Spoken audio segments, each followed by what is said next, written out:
Welcome back to Gear Up Windows YouTube channel. In this video, we will guide you on how to enable and use dynamic lock on Windows 11. For this, first click on this one start button, then select settings.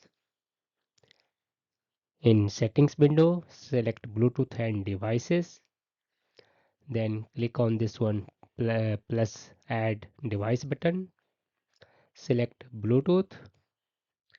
Turn on Bluetooth on your phone you want to pair with your PC, and then wait to PC to recognize it. Once PC recognize it, click on phone name entry. It will ask you to pair. On phone prompt, check and click the option to pair your phone with your Windows 11 PC.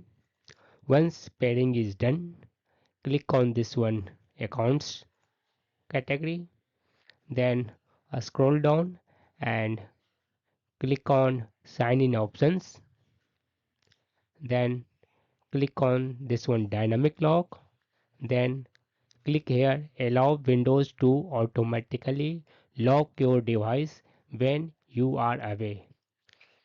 Now when you will move your phone away from PC, your Windows 11 PC will be locked automatically. That's all about this video. If you are new to our channel Gear Up Windows, kindly subscribe it, and if you love this video, press thumbs up. Bye bye.